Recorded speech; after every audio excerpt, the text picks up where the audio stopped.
There is a kind of silence that only exists before the world remembers. It's supposed to be loud. It sits between things. Between the last hours of night and the first breath of morning. Between knowing where you are and deciding where you're going. Between the life you've been living and the one you're about to step into, even if only for a few days. I've always found it in the same place, the forest, not the edges of it, not the thin strips of managed trees along roadsides, not the parkland around cities where joggers move in predictable loops and every fallen branch gets cleared away by someone with a truck. I mean the real thing, the deep interior where the oldest trees grow wide enough that two people couldn't reach around them, where the light comes down filtered and green and cold and never quite reaches the floor, where your footsteps are the only human sound for kilometers in every direction, and the forest simply does not care that you are there. That silence, that particular quality of air in the deep interior, that feeling of scale, of being small in exactly the right way in a place that has been old for so much longer than you have, that will continue being old for so much longer than you will. I came back to it because I needed something I couldn't name precisely. Not escape, exactly. That word has a passivity to it that doesn't fit. More like the opposite of escape, more like arrival, like going toward something rather than away from something. Though I'll admit the distinction can be thin, and in the weeks leading up to this morning, as I packed and planned and thought about it lying awake at night, I wasn't always sure which one I was doing. What I knew was the idea. Find a place deep enough in the forest that no path reaches it. Find a feature in a terrain, a bank, a hillside, an elevated wall of earth, something the land has already started, some natural architecture that wants to be completed, and build a shelter into it, by hand. With what I carried and what the forest offered and nothing else, not a tent, not a tarp hung between two trees and called a camp. Something real, something with walls and a ceiling and a fire inside, something that would stand up to whatever weather found it, and keep me dry and warm through the night on the other side of the storm. Something I would have to think about and plan and solve and make mistakes on and fix. Something earned. I stood at the edge of the tree line in the last dark before dawn with the pack on my back and felt the weight of it settle into the frame against my hips and shoulders and took a long breath of the cold air. The frost was visible on the undergrowth at the forest edge, a faint glittering on the leaves of low plants, catching what little light existed from the sky above. The sky was the deep steel blue of true pre-dawn, not black anymore, but not yet the grey-white that precedes sunrise. The stars had faded, but the sun hadn't committed to anything yet. I had a few tools in the pack, a digging implement, short-handled, with a wide metal blade, the handle wrapped with cordage where the original grip had worn smooth, a folding saw, small but with an excellent blade that I'd sharpened the evening before until it caught light like a mirror. Cordage, several lengths of it, different thicknesses. A fire kit, a small metal container for water, food enough for a week if I was careful, a wool layer and a waterproof shell. Nothing I hadn't carried before. Nothing I couldn't replace from the forest if I had to. I took the first step into the trees. The frost on the undergrowth crunched once under my boot, a single, clean, cold sound, and then I was on damp earth and the sound changed to something softer, more intimate, the kind of sound that only reaches as far as the next tree. The forest received me without comment. The first hour of a deep forest walk is always its own kind of place. Not a place in geography, in time maybe, or in the mind. Your body is still waking, the muscles finding their rhythm, the pack straps adjusting to the sway of your gait. Your lungs are pulling cold air that tastes of pine resin and damp soil, and something older underneath, something mineral and ancient. Your eyes are adjusting to the dimness under the canopy, starting to pick detail out of the general dark, and your mind is still full of the world you came from. It doesn't clear immediately. The noise of ordinary life, the undone things, the unresolved conversations, the low-grade background static of having too many claims on your attention, all of that comes with you. It sits in the skull with considerable persistence, replaying things you said last week, worrying about things that might happen next month, filling the available space with itself, the way it always does. The forest doesn't rush it out. It just gradually replaces it. Quietly, patiently. The way water fills a vessel, slowly displacing the air inside. Not with urgency, but with inevitability. Each step takes you further from what you came from and deeper into what's here. Each breath of this particular air replaces a little more of whatever you brought with you. By the end of the first hour, I was only in the forest. The transition, when it finally happens, is subtle. You notice it by noticing the absence of the noise, the way you'd notice a headache was gone by the sudden awareness that your head didn't hurt anymore. I stopped at a gap in the canopy where the pale early light came down in a shaft and stood in it for a moment, and the only thought in my head was about the quality of the soil I was standing on and the angle of the light and the sound of a bird somewhere to my left that I couldn't identify from the call. That was when I knew I was actually here. The terrain from the beginning was interesting in the way that complex terrain always is, full of information, legible if you move slowly enough to read it. Not dramatic, not cliffs and gorges, but varied and layered and detailed in the way that old glacial landscape tends to be. The ice had passed through here at some point in the deep past and left the land rumpled and asymmetric, full of small ridgelines and bowls and hollows and slopes that climbed and descended without much predictability. Old watercourses cut diagonally through the ground, dry now in the tail of summer, but clearly powerful in heavy rain. You could read the erosion channels, the exposed root systems on the banks, the deposited gravel in the low points. I was reading all of it, the angle of slopes and what they meant for drainage, the color and texture of the soil in different zones. Dark organic black in the hollows where organic matter accumulated over years, lighter mineral soil on the higher ground where rain washed the fine particles away, patches of clay on the steeper slopes where the subsoil lay exposed. The density of root systems in different banks, some bound tight by fine root networks, others loose and crumbly where the roots had rotted out. All of it was telling me something about how this land behaved when the weather came. I was looking for the right place.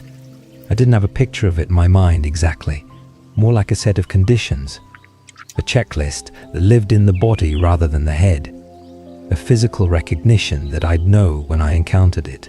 High ground for drainage, exposed earth, preferably clay-rich, stable enough to carve, a natural windbreak of some kind, ideally a curved bank or natural alcove that broke the prevailing wind from at least two directions, a root system or natural overhang that could contribute to the roof structure rather than making it harder, and distance from standing water, close enough to have a reliable source, far enough that flooding was not a concern.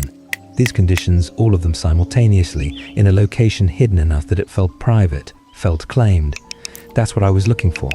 The stream crossing came about 90 minutes in, and it announced itself before I could see it. Water has a sound that carries through forest air differently from wind or bird sound. Lighter, more consistent, more directional.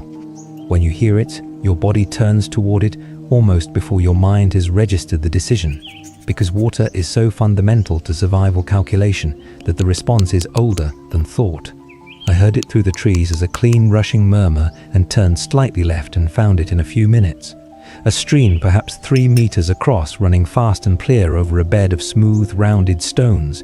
The kind of water that's been moving for centuries over that same bed and has smoothed every edge until the stream bed looks almost arranged, almost sculptural.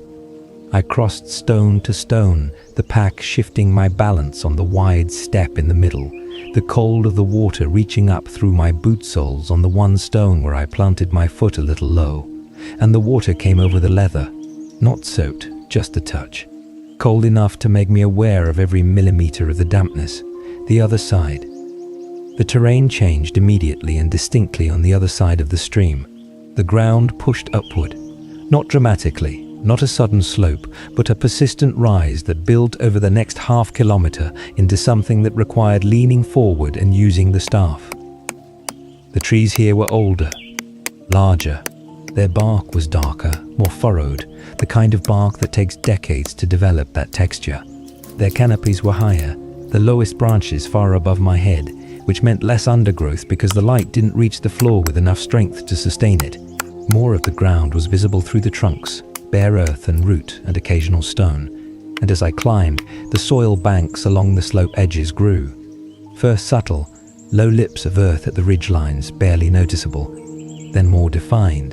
The slope was cutting itself away from the flat ground below, the erosion and root activity over years creating exposed faces of subsoil at the edges of the ridges.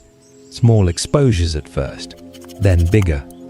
I slowed down and began examining the bank faces as I moved. This one, topsoil too shallow, gravel immediately below, loose and unstable. This one, the right height and density but facing northwest, which meant no morning sun and the prevailing wind full in the face of the entrance. This one, excellent clay, good height but directly in the path of an old water channel. In serious rain, the water would funnel straight to it. Wrong, wrong, wrong. Keep walking. There is a specific discipline in refusing the good enough. I failed at it before. Gone with the first decent location because my shoulders were tired and the light was changing and the voice in the back of the head was saying that this one was probably fine.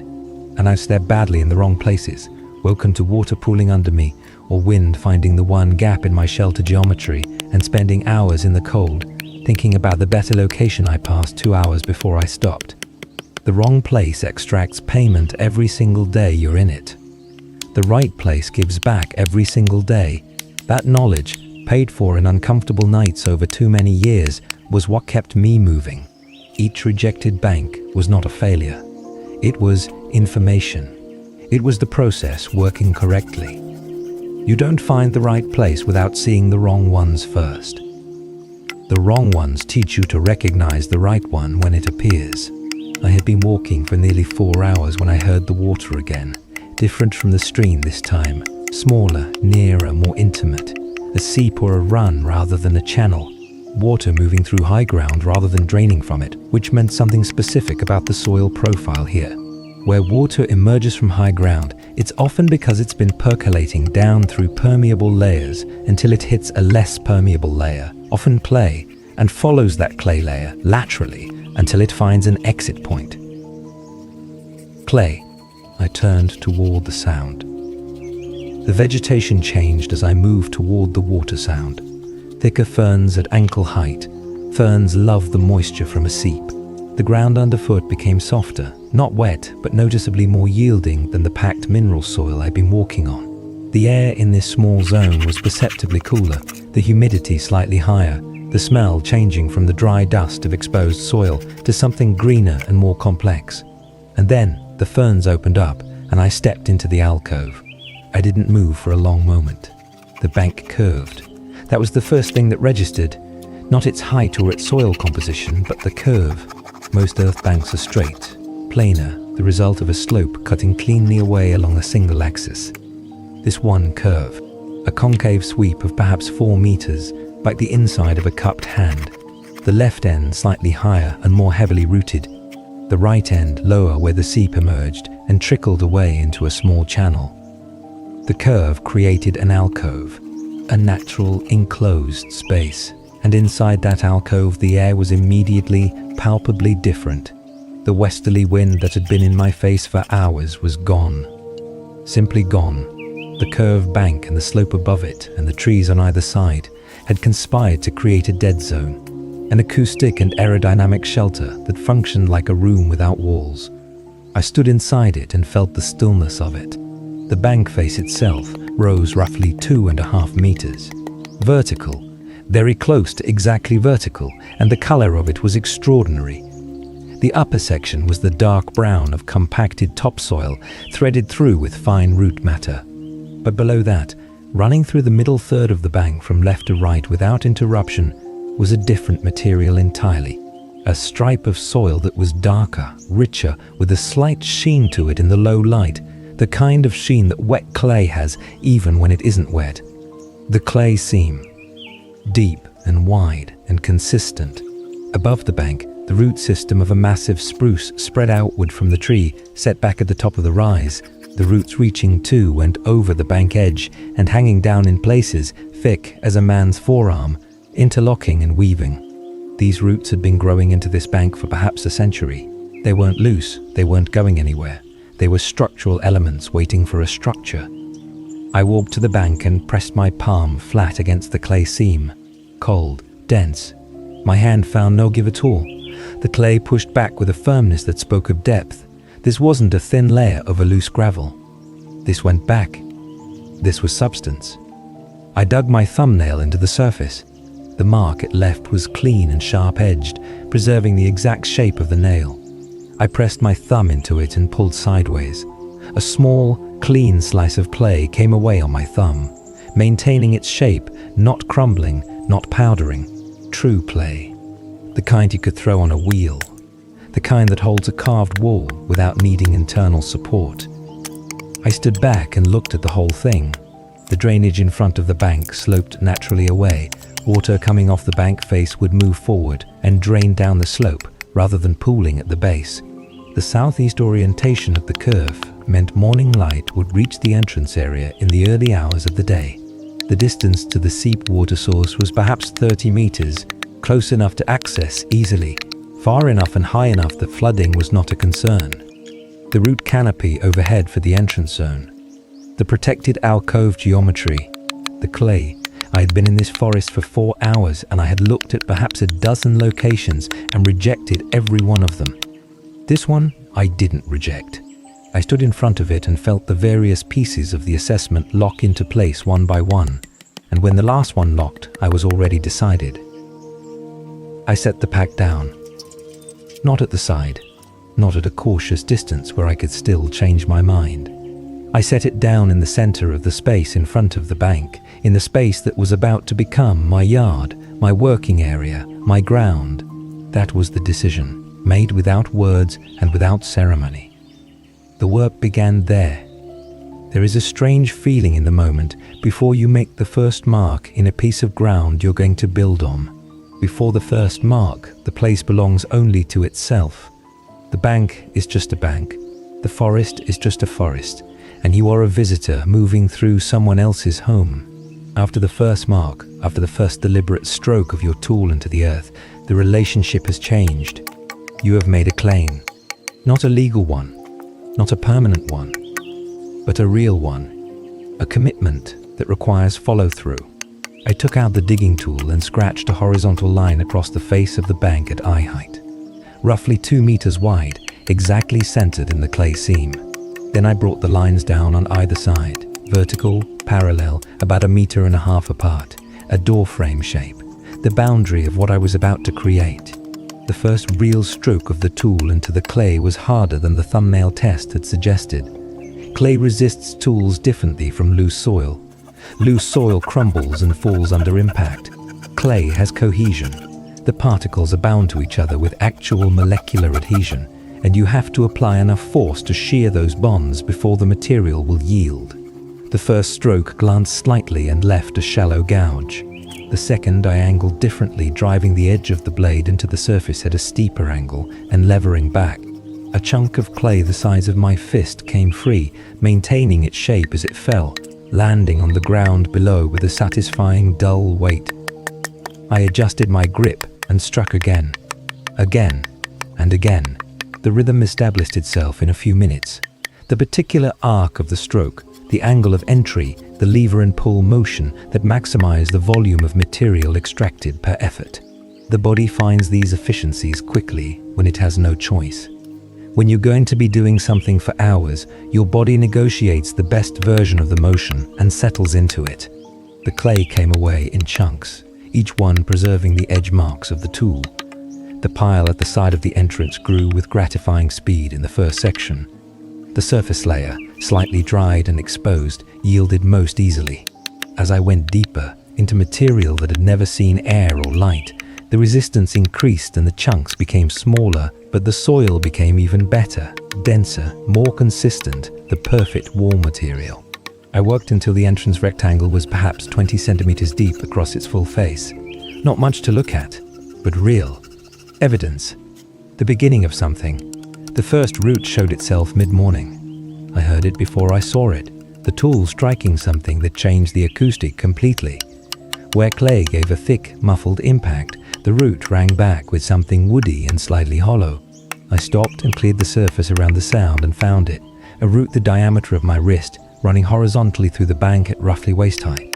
The root of the spruce above, reaching down and through the clay, threading through the bank like rebar through concrete. I sat back on my heels and looked at it. There are builders who work around roots, incorporating them into the wall structure and hoping the geometry accommodates itself. I've seen it done successfully, but this root was substantial, and a root this size embedded in the wall is a future problem. It will continue growing slowly but persistently, gradually shifting the soil around it. And if it dies, it rots. Rotted wood in a wall leaves a void, and voids in walls are weakness waiting to express itself at the worst moment.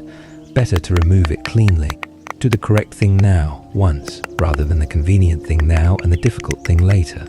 The folding saw came out of the pack side pocket. The blade was freshly sharpened, and when I set it to the root just inside the left wall line, it caught immediately, the teeth finding the grain of the wood and tracking cleanly.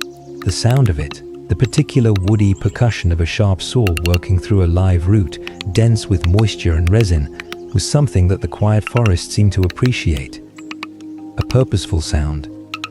A working sound. The sawdust fell in small pale cascades onto the clay floor below. The inner wood of a live root is much lighter in color than the bark, almost cream-colored, fibrous, smelling of the tree's interior chemistry in a way that's quite beautiful up close. 3 minutes of steady cutting and the left side separated cleanly. Then I moved to the right wall line and cut again. The root came free in one section, almost a meter long. I pulled it back out through the entrance and set it on a separate pile to the right of the work area. Firewood eventually. Nothing wasted. In this kind of work, nothing is wasted. Every extracted root is future fuel. Every displaced stone is potential hearth material. Every handful of clay is roof fill or wall plaster. The opening behind where the root had been was clean and unbroken. Good play holes. I stepped back and looked at it from outside the bank, and for the first time I could see it as a thing rather than as a work in progress. The rectangular entrance cut into the clay face, roughly 40 centimeters deep now, the wall straight and the floor roughly level. The root stub ends trimmed flush with the walls. The ceiling at this shallow depth was just the original bank surface, horizontal, flat, which I already knew I would need to address. But the shape was there, a room-shaped absence in the earth. I crawled inside it. It wasn't deep enough to walk into yet, and turned around and looked outward through the entrance at the forest. The framing effect of the entrance rectangle was immediate and striking. The forest beyond, which from outside felt vast and undifferentiated, suddenly became a picture, a composed view. The particular stand of trees directly ahead, the gap in the canopy that showed a slice of overcast sky, the ferns at the base of the slope moving slightly in a breeze that didn't reach inside. From inside the bank, looking out, the forest was no longer something you were surrounded by, it was something you were watching. I sat there for a while, just being inside it, feeling the air in the space I'd made. The temperature was lower inside than out. The clay drew heat from the air the way it draws moisture, and the enclosed space hadn't had time to reach equilibrium. But there was no wind, none at all. The air in the shallow chamber was perfectly still, and in that stillness was a quality of quiet that was different from the quiet of the forest outside. More contained, more concentrated. The first small promise of the place. I ate sitting there, back against the end wall, food from the pack. The forest went about its business beyond the entrance rectangle, a bird crossing from left to right, a small rain of dead leaves from somewhere above, the distant calling of something I couldn't see. In here, the quiet, the still air, the smell of fresh clay and cut root, which is a good smell, clean and mineral and alive. I stayed until I felt the afternoon pulling me back to work. The second day of digging is different from the first in every way that matters. The first day runs on will and novelty. Everything is new, the sounds of the work, the physical sensations, the visible evidence of progress. The adrenaline of beginning carries you through the tiredness and into the evening. You stop not because you're exhausted, but because the light has gone, and you have to. The second day has no novelty. On the second day you wake up with the memory of exactly how tired you got the day before, and the soreness in the forearms and shoulders to remind you, and you go back to the same bank and pick up the same tool and begin the same work. And there is something in that, in choosing to return, in choosing to continue without the energy of the new, that is different. More deliberate, more considered. This is the day when you actually learn what you're doing. I learned my soil on the second day in a way I hadn't on the first. The upper section of the bank, the topsoil zone, I'd already cleared. The material there had been mixed organic matter, easy to remove but loose and unpredictable, the kind of soil that didn't hold a carved wall and wouldn't be trusted for structure. Gone now, incorporated into the roof fill pile for later use. The clay zone was my working material, and on the second day, I began to understand it with the intimacy that only comes from hours of physical contact. I learned where it was hardest, in the areas that had never been reached by moisture from above, where the clay had dried and compacted over years into something almost ceramic. These sections required real force but produced clean, sharp-edged cuts that held their shape perfectly. And I learned where it was softer, zones where an old root had brought moisture through, where the clay was more plastic and yielding, easier to remove but requiring more care to shape cleanly. I learned the grain of it. Clay isn't perfectly homogeneous. There are planes of slightly different composition running through it, and when you learn those planes, you can use them. The tool enters along the grain, and the material comes away in clean slabs rather than requiring you to shear through it. Once you find the grain, the work becomes faster and the result is cleaner. The walls take on a more refined surface because the clay is separating along its natural planes rather than being forced. This is the difference between fighting a material and working with it. I also found the floor on the second day. I'd been removing the clay from the floor of the chamber as I deepened it, cutting downward to maintain a level surface. But about knee height, from what I estimated, would be the finished floor level. The tool hit something that changed the sound completely, not the dull thud of clay, but a dry, scattered rattle, the sound of gravel under a blade. I crouched and cleared the surface around it with my hands. Gravel. A full gravel scene running across the width of the chamber at this level. Rounded stones the size of thumbnails mixed with coarser particles, all of it dry and loose and sitting on top of a harder clay horizon below. I put my hand flat on the gravel and felt it cool, dry, with that particular texture of water-worked stone, each particle smooth from long tumbling in old watercourses. The drainage implications were immediate and obvious. Water entering the chamber, from any source, through the walls, through the ceiling, pooling from wet clothing or wet equipment, would move straight through this gravel layer and into the clay below, rather than pooling on the floor surface. A gravel floor would never become mud. It would never hold moisture long enough to become cold and damp in the way that clay floors do. The bank had built its own drainage system. I sat back and felt something close to gratitude toward a geological process that had happened without any knowledge that I would one day need it. The seaming took most of the second afternoon, and it was the most demanding work of the project, not in terms of physical effort, though it required sustained overhead work that is harder on the body than most. In terms of thinking, in terms of the gap between getting the ceiling wrong and getting it right, being the difference between a structure that would stand for years and one that would fail in the first hard rain. A flat ceiling in clay is not a stable ceiling. This is not a subtle engineering point, it's fundamental. A flat horizontal surface in a cohesive material like clay experiences constant downward pressure from the weight of the soil above it, and that pressure is transferred uniformly across the entire surface, which means there are no load paths, no way for the force to find a stable resolution. Over time, weeks, months, years depending on moisture content and clay composition, a flat ceiling will sag, will develop micro cracks, will eventually release material. An arch is different. An arched ceiling converts the downward force of the material above it into outward thrust along the curve of the arch, and that thrust is absorbed by the walls at the base of the curve. The walls, being massive earth walls with the full weight of the bank behind them, are more than capable of absorbing this lateral force. In fact, the lateral force actually increases the stability of the walls. It pre-stresses them, makes them more resistant to deformation. This is why every stone arch built by human beings since the Romans has stood for centuries with minimal maintenance.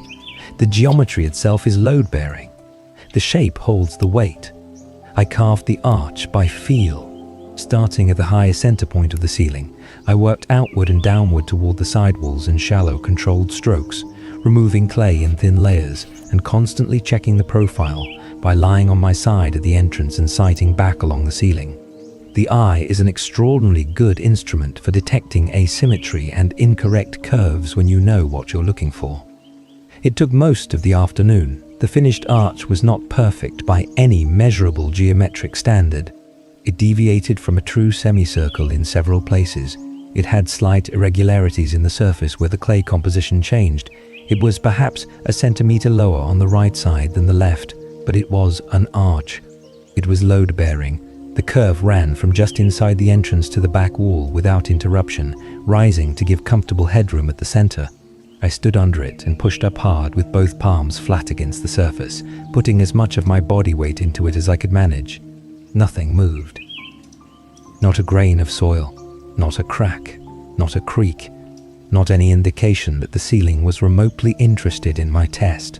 I stood there with my hands against the clay ceiling in the dimness of the chamber and felt something I can only describe as structural satisfaction, the deep, quiet, entirely physical satisfaction of a load-bearing element working exactly as intended.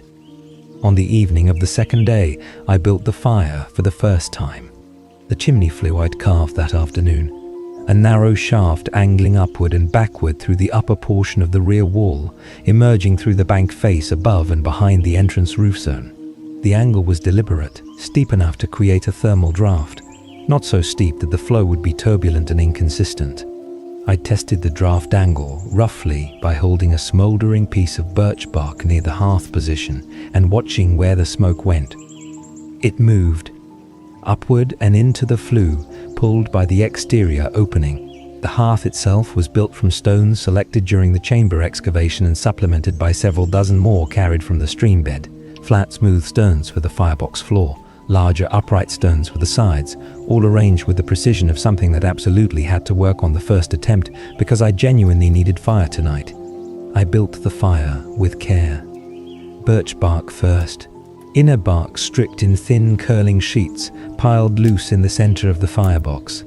Over that, a precise lattice of pencil-diameter kindling sticks, laid alternating directions to create a structure that allowed air to move through rather than blocking it.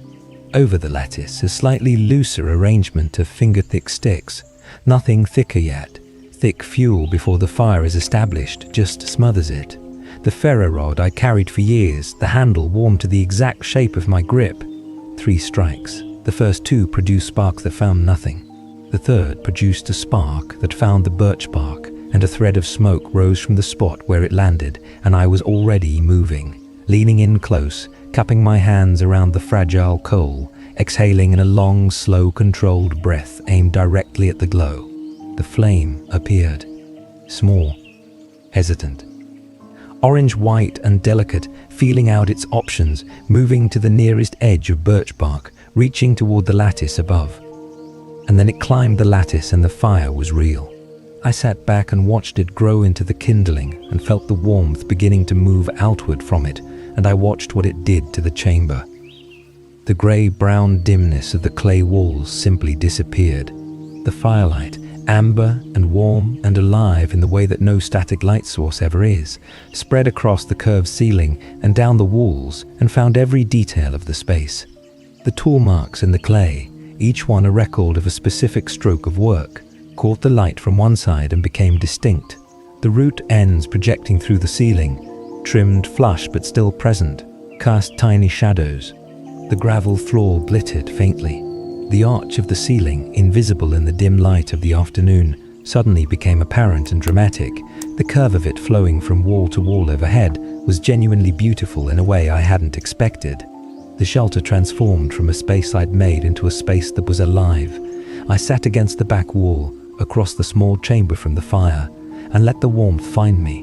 The clay walls, cold when I'd first pressed my hands against them, were beginning the slow process of absorbing the heat. Clay stores thermal energy like a battery, slowly and thoroughly, and once stored it releases it slowly and thoroughly.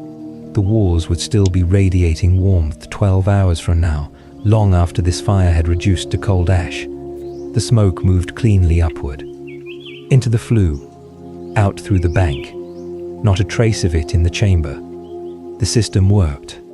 I sat by the fire in the earth room I'd made and listened to the forest outside, moving in the night wind, and felt the warmth of the fire on my face and the warmth of the clay walls on my back, and felt the particular quality of satisfaction that only comes when something you built actually works. It rained on the third day, briefly in the morning. Not the storm that came later. This was a passing rain, an hour of light to moderate precipitation that moved through the forest with a clean, hissing sound overhead as the drops hit the canopy and fragmented, reaching the forest floor as a fine scatter rather than proper drops. I used this first rain as a test of the entrance roof, which I'd completed the previous afternoon. The roof structure over the entrance zone was built on the pole frame. Dead-standing timber cut to length and laid across the span from the bank top to the spruce root system. Over the poles, dried ferns in thick overlapping layers, starting at the front and working backward, each layer overlapping the one below by at least half its depth. Over the ferns, flat bark slabs from a fallen birch, their natural waterproof quality adding a second barrier. Over the bark, excavated soil packed firm, a living roof, heavy and settling. I stood inside the entrance zone and watched the light rain fall outside and felt for any moisture coming through the roof overhead. Nothing. Completely dry. The layered construction was working exactly as intended, shedding the water before it could penetrate. The ferns directed it outward. The bark held any that got through the ferns. The soil above was simply too thick and dense for light rain to penetrate in an hour. A small success. The first external test passed. I used the rain hour to work on the interior walls, smoothing the carved clay surfaces with a flat stone, working in circular motions that compressed and refined the top layer of the clay, closing the pores slightly, making the surface smoother and more cohesive. Under this treatment, the clay darkened slightly and took on a quality that was almost polished, not glossy, but refined. Less raw, more considered. The chamber was starting to look like something that had been made rather than simply dug. The real storm came 2 days later. I felt it in the morning before any visual evidence presented itself. A change in air pressure that you register physically before you register it consciously.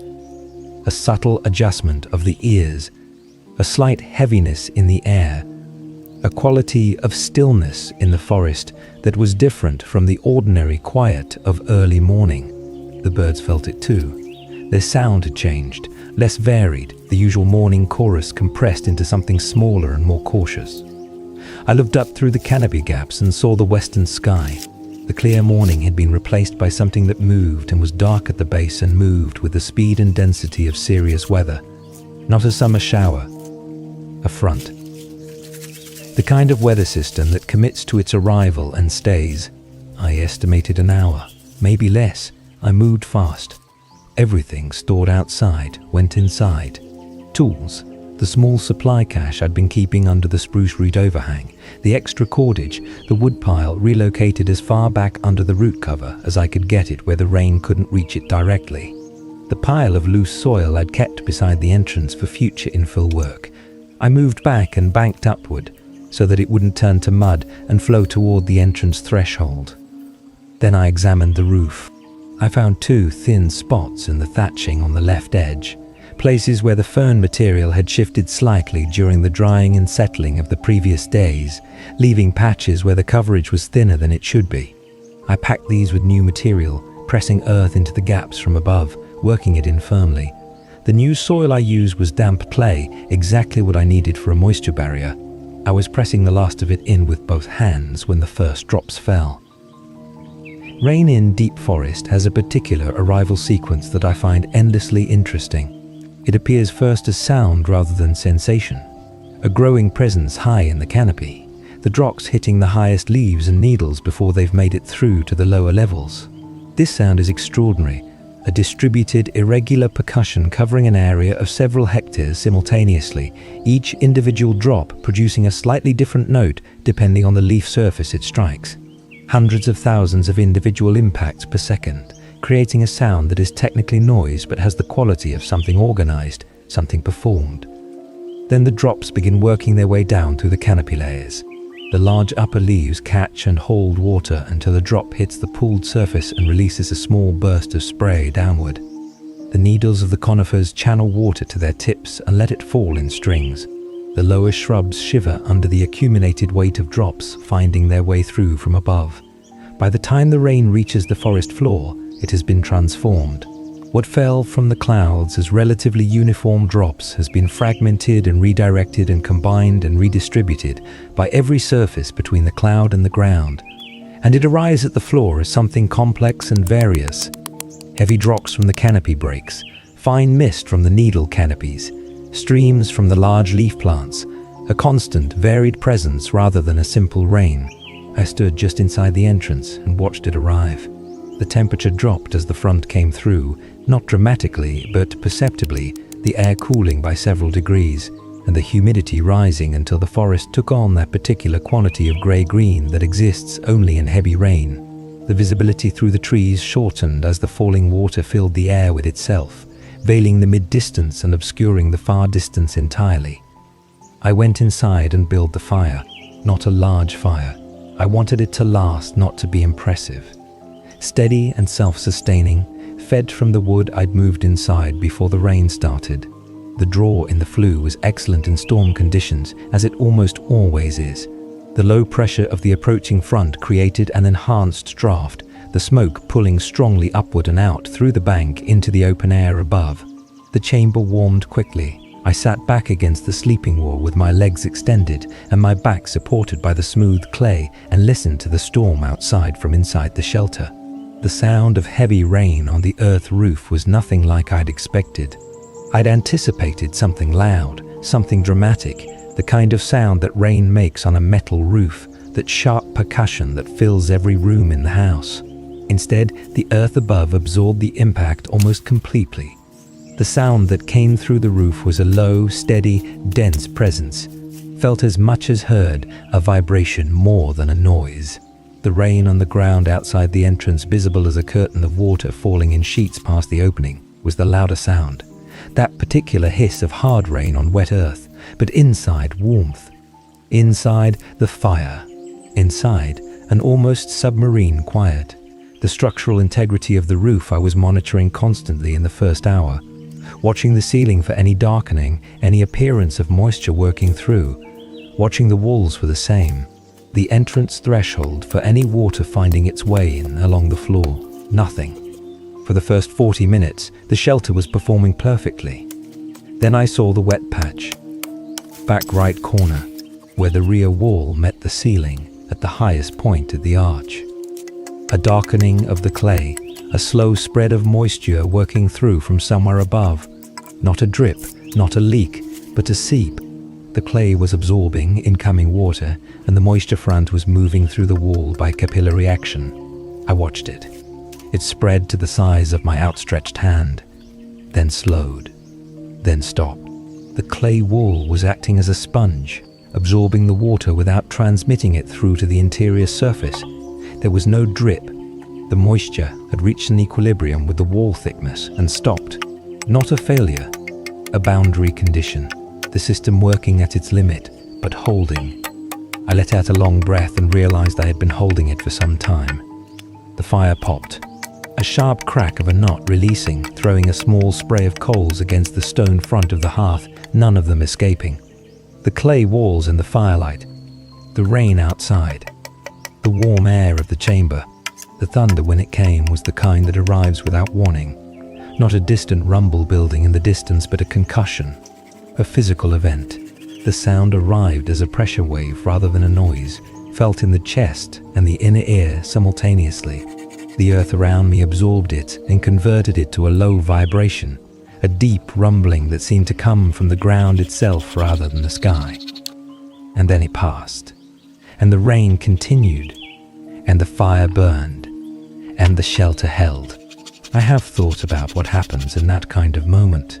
What the experience of being inside something you built while the weather tests it actually is. It isn't pride in the ordinary sense.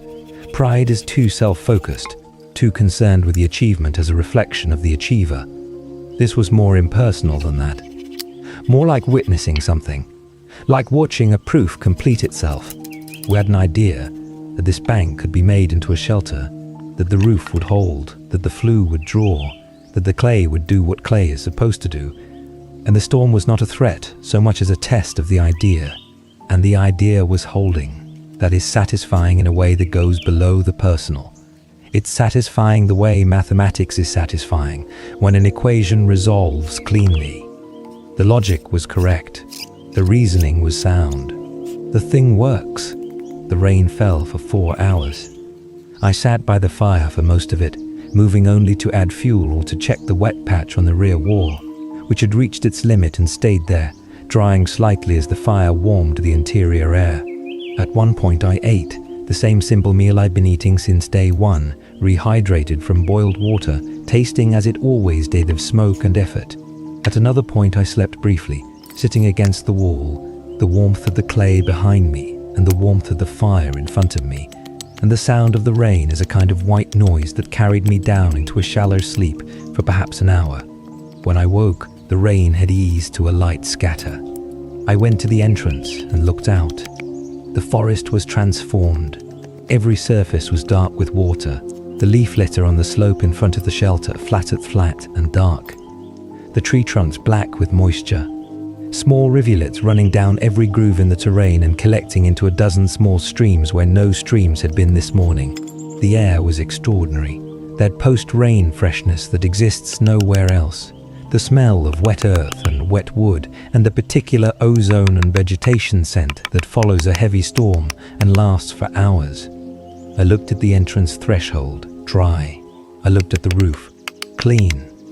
The earth above the thatch shining with surface moisture but intact, the thatching edge shedding water in a clean drip line well forward of the threshold. I looked at the wet patch on the rear interior wall. It was fading. The clay was drying in the warmth of the fire, returning to its normal color, the moisture front retreating back toward the exterior. The shelter had stood, not barely, not with qualification. It had stood, functioned, kept me warm and dry through a real storm, and showed no structural damage.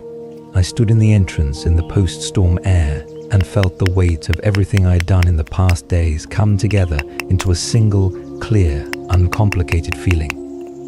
It worked. After a shelter survives its first test, you see it differently. Before the storm, I was still a builder, still critical, still assessing, still planning the next improvement. After the storm, I was someone who lived here. The relationship had changed from professional to personal.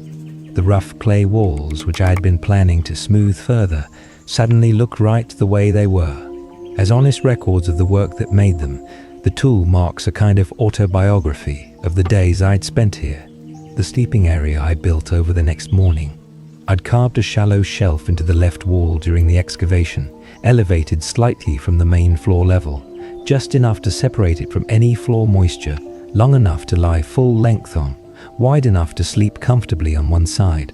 Over this shelf I built the bedding in layers, the way you build the roof, each layer adding insulation and comfort and depth. Dried ferns first, gathered in armloads from the forest floor, spread thick across the full width of the shelf and compressed under my weight before adding the next load. Then dried grass from the clearing 200 meters north, fine and soft, packing between the coarser fern stems, filling the air pockets with something that compressed less quickly.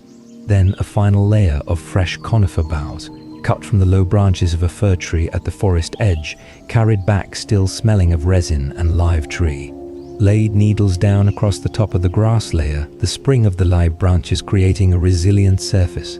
I lay down on it to test. The depth of the compression was exactly right, the way a good surface should feel, yielding to the shape of the body but supporting it rather than collapsing under it. The smell of it was layered and extraordinary, the base note of dry fern, then dried grass, then the sharp resin of fresh fir, all of it mixing with the wood smoke that had permeated everything in the chamber during the fire sessions. I lay there for a while and looked at the ceiling. The arch. The curve I'd spent most of the second afternoon carving, the curve I'd tested with my palms and felt hold. From lying down, looking up at it, the geometry was different. From standing, it had looked like a practical structural element. From lying down, it looked like a vault. like architecture, like something built with the intention of being looked at from exactly this angle. The tool marks in the clay surface, visible in the firelight, were a kind of record, every stroke preserved in the material exactly as it was made. The surface of the ceiling, a complete diary of the work that created it. You could read it if you knew how. You could follow the sequence of decisions in the marks, the exploratory early strokes when I was feeling out the clay's characteristics, the more confident deeper cuts once the grain was learned, the careful finishing strokes of the smoothing work. I found it unexpectedly moving. The storage niches I carved over 2 sessions, working carefully with the smallest blade angle to produce clean edges. 3 niches in the right wall, each one the rough size and depth of a small shelf, positioned at different heights for different types of storage. The carving was a pleasure after the heavy excavation work, precise, architectural, the tool moving in shorter, controlled strokes, the clay coming away in thin layers that left an almost polished surface behind. The niches I organized with care. Fire kit in the topmost one, always accessible, always exactly where I expected it, never hunted for in the dark when I needed it most. Food supplies and the metal cooking container in the middle. Tools and cordage in the lowest, just above the floor. Wooden pegs driven into the clay wall beside the entrance, short, thick, angled upwards so that whatever hung from them couldn't slip free. The pack on one, the coiled cordage on another, the folding saw on the third, tools at rest in their places. The effect of this organization on the feeling of the space was immediate and disproportionate to the effort involved. A small space with disorder in it feels smaller than it is and more chaotic than it needs to be. Your eye catches on misplaced items. Your hands can't find what they're looking for without searching. And searching in a small space is both inefficient and quietly demoralizing. Every item out of place is a minor friction, and minor frictions accumulate. A small space that is organized feels larger than it is, calmer than it would otherwise be. Every item in its place is an absence of friction, and the absence of friction accumulates too. The chamber, organized, felt like a room that had been lived in for months. The cooking setup was rebuilt from scratch on the 4th day. The original hearth had worked for fire. The draft was good. The stones were positioned correctly for heat production. But cooking requires more than heat.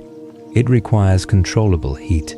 The ability to place a container at a specific distance from the flame, to adjust that distance, to go from a rolling boil to a long, slow simmer without rebuilding the fire from scratch. I disassembled the original arrangement and started again with better materials. Larger flat stones from the stream bed. I made the trip twice, carrying armloads each time, selecting for flatness and density. Heavy basaltic-looking stones that would absorb heat without cracking and would hold it for a long time after the fire reduced. The firebox rebuilt with these, wider and lower than before. 2 large upright stones positioned on either side of the fire with their flat tops level. A bridge of stone spanning the fire, a stable platform for the cooking container. The system worked immediately. The container sat solidly on the bridge, directly over the fire, stable and level.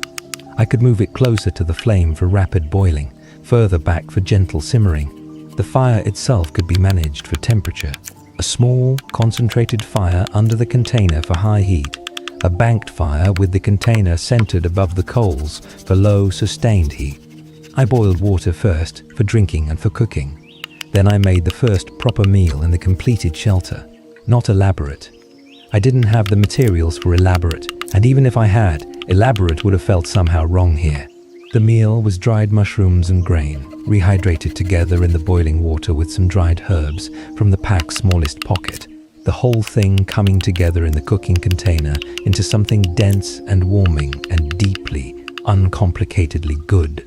I ate it sitting by the fire on the birch log seat I'd dragged in from outside. The fire, low and steady. The clay walls warm from hours of heat exposure. The organized niches. The sleeping shelf visible across the chamber with its layered bedding. The entrance ahead, framing the early evening forest. The light outside, golden and horizontal, and moving through the trees in the way late afternoon light moves through old forest. Slowly, as though reluctant to go. Inside, all of it in order. All of it warm. all of it built piece by piece over 4 days of work that had been some of the most completely satisfying work I have ever done. I ate the meal slowly and tasted all of it. The following days had a rhythm that I have not found before or since. Not because the days were identical, they weren't. Each one had its own weather, its own tasks, its own discoveries. But the rhythm was the same in its essence. Wake before dawn, build the fire, make something hot, go out into the forest in the morning hours to gather or explore or carry materials back, return in the early afternoon to the shelter, work on improvements in the contained afternoon light, fire in the evening, sleep in the dark with the clay walls holding their warmth around me. That rhythm, days organized by fire and light and physical work and the pace of the forest rather than by clocks and notifications and the external demands of other people's schedules. I had forgotten in the years between wilderness trips how different time feels when it's organized that way. Not slower, exactly. The days weren't long in the way that dull days are long. They were full. Full in a way that left no gaps for distraction, but the fullness was restful rather than exhausting because every part of the day was connected to the same purpose, the same place, the same body of work. There was no switching between different contexts. No context switching cost, just the shelter and the forest and what needed doing. I worked on the walls. The interior surface of the clay walls from the original excavation was clean but rough, the tool marks visible and the surface textured at a millimeter scale from the clay's grain. I smoothed this with a fat river stone, working in circles, the pressure of the stone compressing and refining the surface. Under this treatment, the clay darkened and took on a quality that was almost like skin, smooth but not glossy, warm in the firelight, organic and beautiful.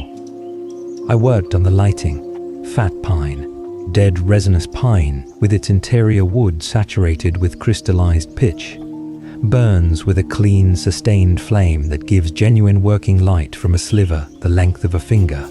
I found a dead snag 200 meters from the shelter.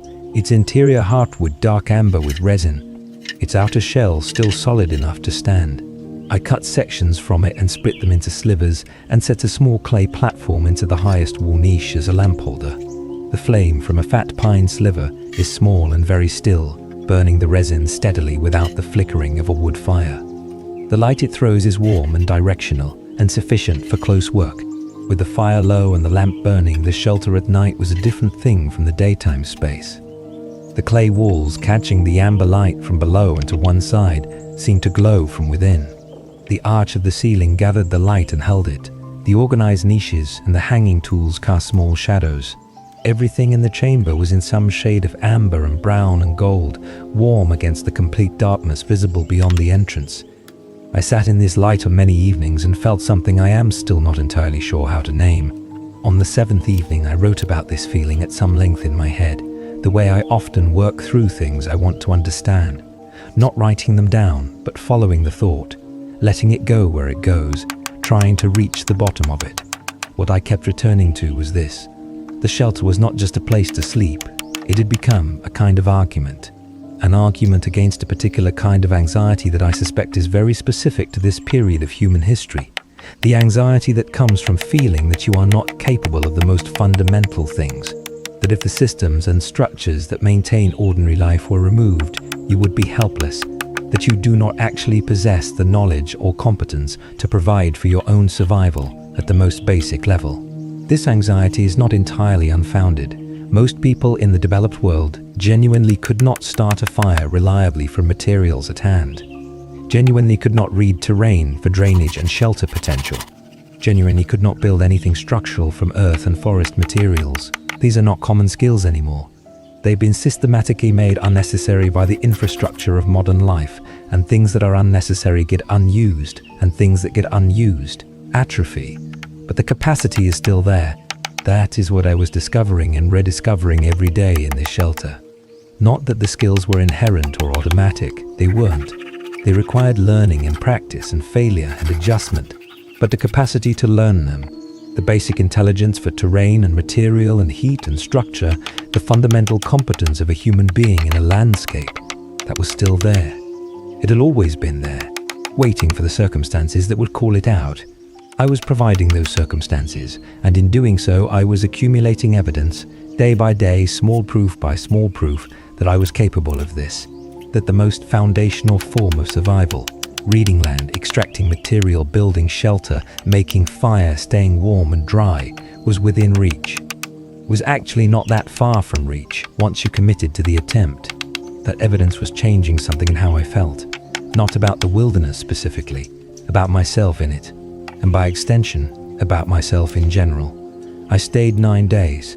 On the morning of the 9th day, I built the fire for the last time in that shelter, made the last breakfast, sat on the birch log with the warm container in my hands and looked at what I'd made, the smooth clay walls, the arch overhead, the tool marks and the root ends, making it something between craftsmanship and nature, the 3 niches with their organized contents, the sleeping shelf across the chamber, the stone hearth with its cooking bridge, the fire burning low in it, comfortable in its own burn, the wooden pegs by the entrance with their hanging tools, the fat pine lamp in the top niche, unlit this morning, a room, a complete, functional, inhabited room, carved from the earth of a hillside in a forest that had never been on any map, made by hand, by one person, over 9 days with tools that could fit in a pack. I looked at it for a long time, then I packed only what I'd brought, nothing else. No piece of the shelter, no souvenir. This place would stay here. The roof would settle further with the rains. The clay walls would slowly dry and harden. The bedding would compost back into the shelf it rested on. Eventually the forest would do what forests do, which is absorb everything human-made and make it patient and old and part of the landscape. The ferns would grow over the entrance. The spruce roots would continue their slow work through the clay. In 10 years, you might not notice the entrance at all, or the next person who walked through this forest, looking for the right kind of hillside, reading the terrain the way I'd read it, would find it, would push through the ferns and see the entrance rectangle in the bank and step inside and run their hands along the smooth clay walls and look up at the arch and understand immediately what they were looking at. That thought pleased me unreasonably. I shouldered the pack, stood in the entrance one last time. The forest beyond was in its early morning state, the light coming in low and golden through the trees, the birds in full voice, the fog moving at ankle height between the trunks, beautiful and enormous and completely indifferent to my presence or my absence. I looked back at the chamber, the fire, low and settled, still warm, the clay walls, amber in the firelight, everything in its place. Then I turned and walked into the trees, and the forest received me the way it always does, without comment, without ceremony, with the complete generosity of something that has always been here and intends to keep being here, long after you have gone. I have been back to the edge of that forest many times since.